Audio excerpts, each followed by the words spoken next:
ओम शांति। बाप दादा बोले, मीठे बच्चे, भारत भूमि सुखदाता बाप की जन्म भूमि है। बाप ही आकर सभी बच्चों को दुख से लिबरेट करते हैं। प्रश्न, सबसे ऊंची बड़ी लंबी कहानी कौन सी है जो तुम बच्चों के लिए कॉमन है? उत्तर, इस ड्रामा की आदि मध्य अंत की कहानी बड़ी लंबी और ऊंची है। इस कहानी को मनुष्य नहीं समझ सकते। तुम बच्चों के लिए यह कहानी बहुत कॉमन है। तुम जानते हो यह ड्रामा कैसे हूबहू रिपीट होता है। यह सीढ़ी कैसे फिरती रहती है। अब गीत है, ओम नमो शिवाय। ओम शांति। मीठे मीठे सिकिलदे बच्चों ने महिमा का गीत सुना। किसकी महिमा? ऊंचे ते ऊंचे भगवान की, जिसको पतित पावन दुख हरता सुख करता भी कहते हैं। सुख देने वाले को याद किया जाता है। बच्चे जानते हैं सुख देने वाला एक ही परमपिता परमात्मा है। सभी मनुष्य मात्र उनको ही याद करते हैं। और धर्म वाले भी कहते हैं कि बाप आकर दुख से लिबरेट कर सुख देते हैं, परंतु ये नहीं जानते कि बाप सुख देते हैं, फिर दुख कौन और कब देता है, यह भी तुम समझते हो। नई दुनिया सो फिर पुरानी होती है तो उनको दुखधाम कहा जाता है। कलयुग के अंत की बाद फिर सतयुग जरूर आएगा। सृष्टि तो एक ही है। मनुष्य इस सृष्टि के चक्कर को बिल्कुल ही नहीं जानते। इसलिए बाबा पूछते हैं, तुमको ऐसा बेसमझ बनाने वाला कौन है? बाप तो किसको दुख नहीं देते हैं। बाप तो सदा सुख देते हैं। तुम जानते हो सुख देने वाले का जन्म स्थान भी भारत में है, तो दुख देने वाले का जन्म स्थान भी भारत में है।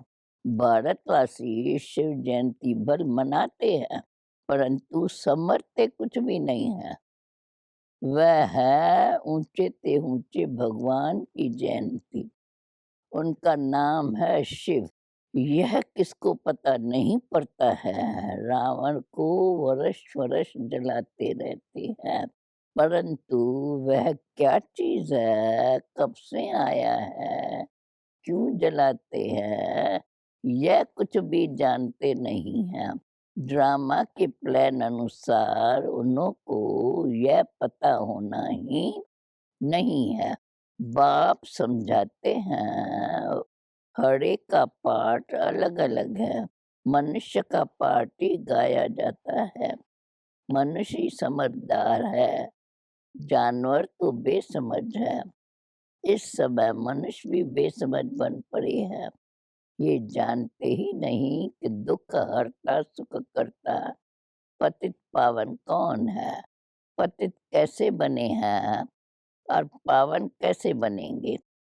पुकारते हैं परंतु अर्थ नहीं जानते। इस समय है ही भक्ति मार्ग। शास्त्र भी सब भक्ति मार्ग के हैं। शास्त्रों में कोई सदगति का ज्ञान नहीं है। कहते भी है ज्ञान भक्ति वैराग, बस इतना बुद्धि में आता है। उसका भी अर्थ नहीं जानते। ज्ञान का सागर एक ही परमपिता परमात्मा है। जरूर उनको ही ज्ञान देना है।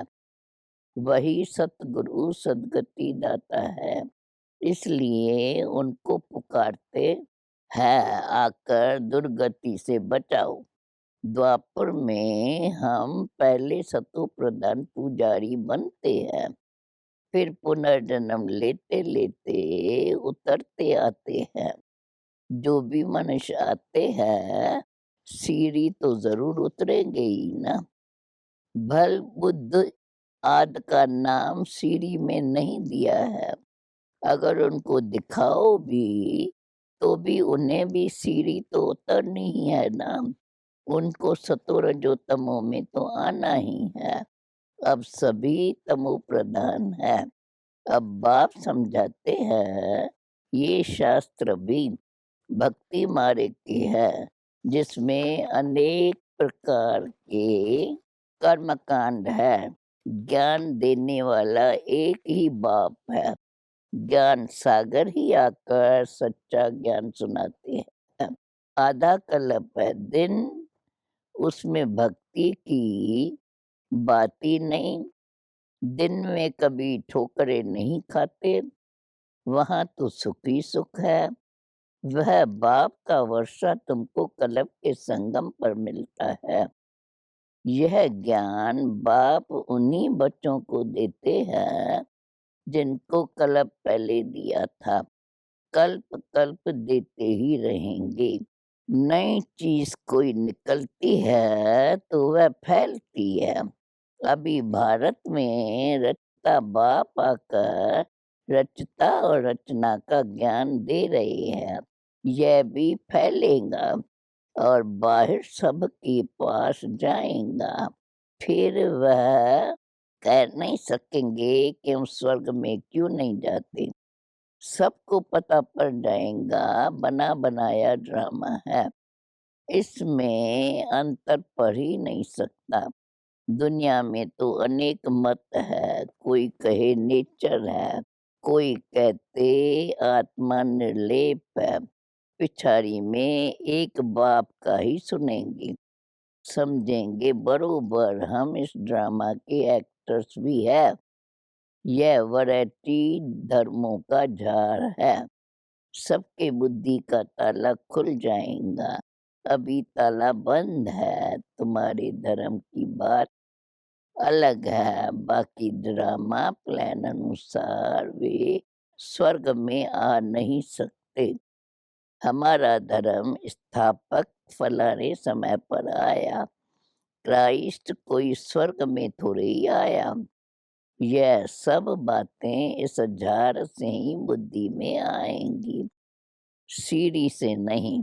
झार बड़ा अच्छा है, समझेंगे यह बना बनाया नाटक है। बाकी योग की बात तुम समझते हो। हम पावन बन बाप को याद करें तो विक्रम विनाश हो। जब योग युक्त हो जाएंगे तब अपना भी पता पड़ जाएगा। रचता और रचना की नॉलेज आगे चलकर सब समझेंगे।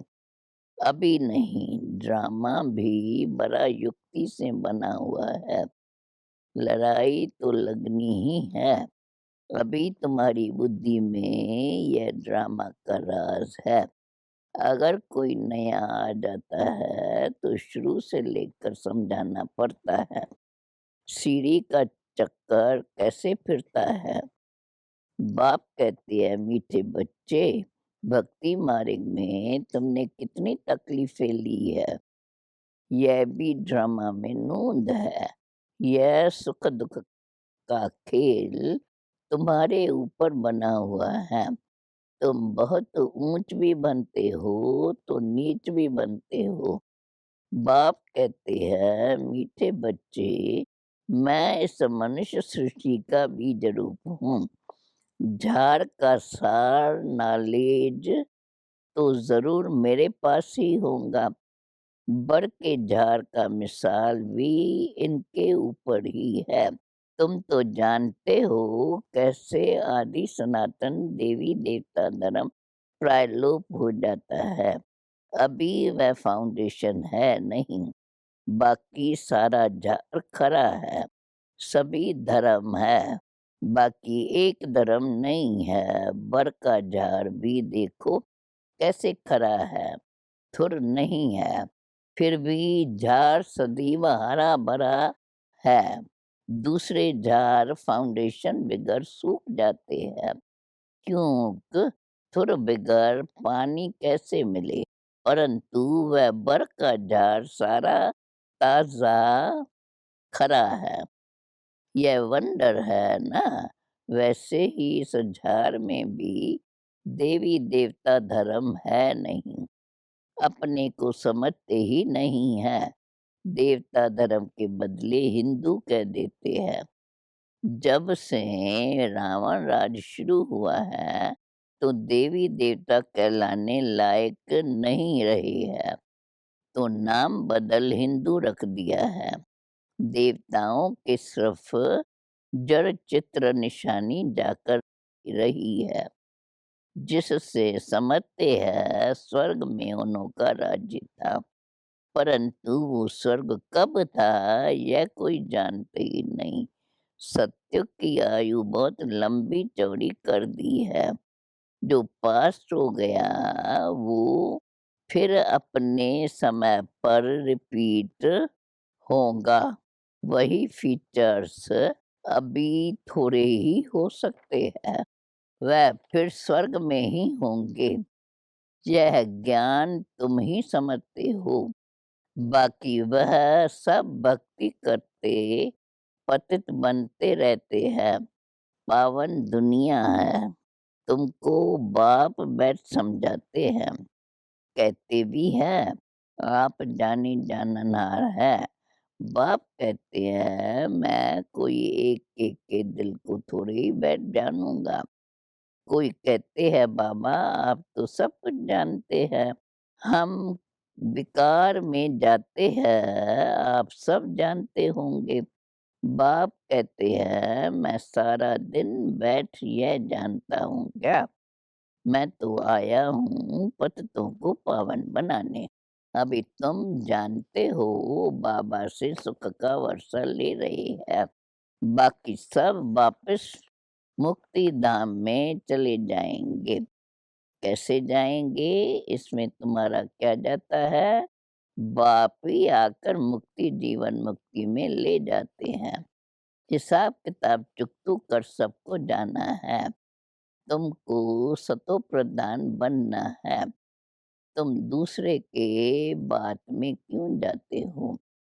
तमो प्रधान से सतो प्रधान बनाने वाला एक ही बाप है। भक्ति मार्ग में ज्ञान की रत्ती नहीं हो सकती।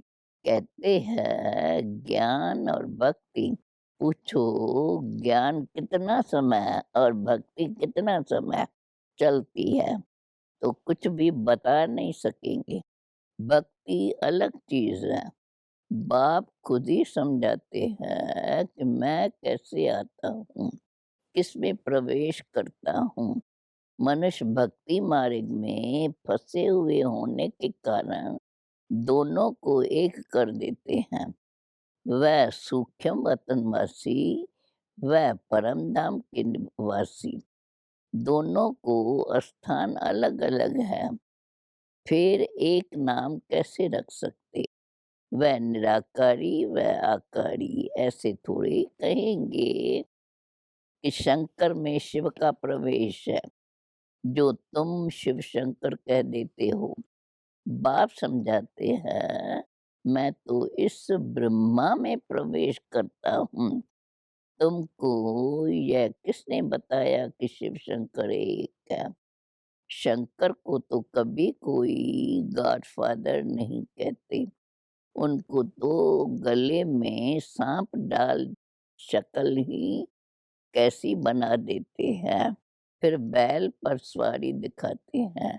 शंकर को भगवान तो बिल्कुल ही नहीं मानेंगे। भक्ति में सबकी मनोकामना पूर्ण करनी है। शंकर के लिए तो सिर्फ कहते हैं आँख खोली तो विनाश हो गया। बाकी सूक्ष्म वतन में कोई बैल, सर्प आदि थोड़े ही होते हैं। वह तो पैदाश यहाँ की है।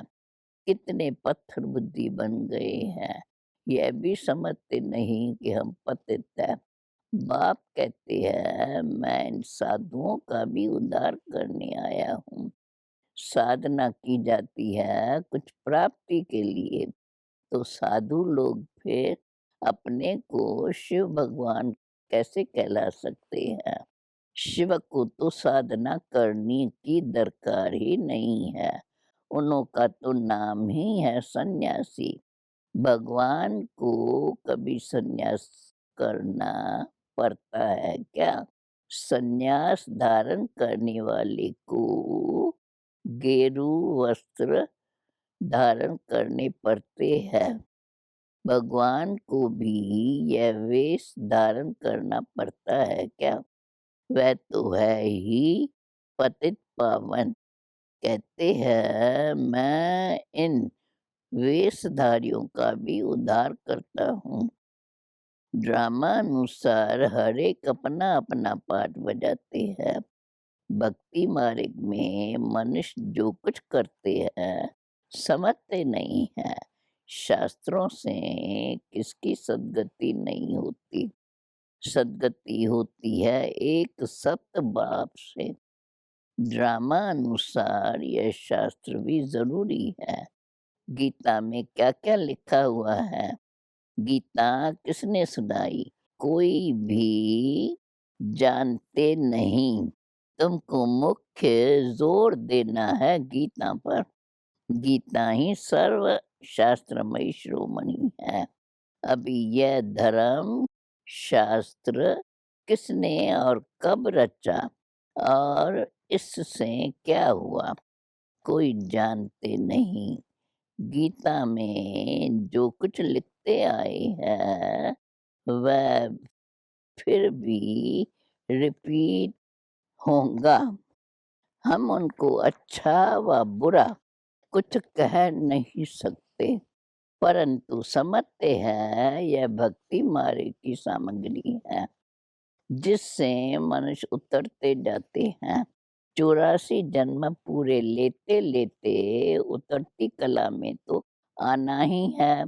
जब सब अपना-अपना पार्ट बजाने आ जाते, तब अंत में बाप आते हैं सबको ले जाने। इसलिए उनको कहा जाता है पतित पावन, सर्वकार सद्गति दाता। वो जब आते हैं तभी आकर रचता और रचना की आदि मध्य अंत का ज्ञान सुनाते हैं। अब बाप बैठ पढ़ाते हैं। यह तो कितनी खुशी की होनी चाहिए। सत्युग में यह ज्ञान नहीं होगा। फिर भक्ति मार्ग में वही भक्ति के शास्त्र होंगे। 2500 वर्ष यह पाठ बजाना ही है। यह चक्कर का ज्ञान तुम्हारी बुद्धि में है। वो लोग तो न पतित पावन को जानते, न पावन से पतित कौन बनाते, यह जानते हैं। सिर्फ खिलौने बनाकर खेलते रहते हैं, समझते कुछ भी नहीं। तुमको कहेंगे तुम भी भारतवासी हो, तुम फिर कैसे कहते हो कि सिर्फ भारतवासी कुछ नहीं समझते? बेसमझ है। ये बेहद का बाप कहते हैं, वही नॉलेज दे रहे हैं। हम उन द्वारा समझदार बने हैं। प्रदर्शनी में बहुत लोग आते हैं, कहते हैं यह ज्ञान बहुत अच्छा है। बाहर गए तो खलास, क्योंकि वह सब है रावण के मुरीद। तुम अब बने हो राम के मुरीद। तुम बच्चों की बुद्धि में है कि हमको रचता बाप समझा रहे हैं, पतित से पावन बना रहे हैं। बाप हमारा कल्याणकारी है। हमको फिर औरों का कल्याण करना है। जितना बहुतों का कल्याण करेंगे तो ऊंच पद पाएंगे। ये है रूहानी सेवा। रूहों को ही समझाना होता है, समझते भी रूह है। आधा कल्प तुम देह अभिमानी बनते हो। देह अभिमानी बनने से आधा कल्प सुख, देह अभिमानी बनने से आधा कल्प दुःख। कितना अंतर है। तुम जब विश्व के मालिक थे, तो कोई धर्म नहीं था। अभी कितने मनुष्य हैं? अभी तुम हो संगम पर। अच्छा, मीठे-मीठे सिकिलधे बच्चों प्रेत माता-पिता, बाप-दादा का याद, प्यार और गुड मॉर्निंग रूहानी बाप की रूहानी बच्चों को नमस्ते। धारणा के लिए मुख्य सार है, याद के बल से सब हिसाब-किताब चुकतू कर सतोप्रधान बन वापस घर चलना है। दूसरे किसी भी बातों में नहीं जाना है। दूसरी पॉइंट है, भगवान हमको पढ़ाकर विश्व का मालिक बनाते हैं। इसी खुशी में रहना है, रूहानी सेवा करनी है। अभी वरदान है, साधारणता द्वारा महानता को प्रसिद्ध करने वाले सिंपल और सैंपल भव। जैसे कोई सिंपल चीज अगर स्वच्छ होती है तो अपने तरफ आकर्षित जरूर करती है। ऐसे मनसा के संकल्पों में, संबंध में, व्यवहार में, रहन-सहन में जो सिंपल और सोच रहते हैं, वो सैंपल बन सर्व को अपने तरफ स्वतः आकर्षित करते हैं। सिंपल अर्थात साधारण, साधारणता से ही महानता प्रसिद्ध होती है। जो साधारण अर्थात सिंपल नहीं, वह प्रॉब्लम रूप बन जाते हैं। लास्ट में स्लोगन है, दिल से कहो मेरा बाबा, तो माया की बेहोशी से बंद आंखें खुल जाएंगी। ओम शांति।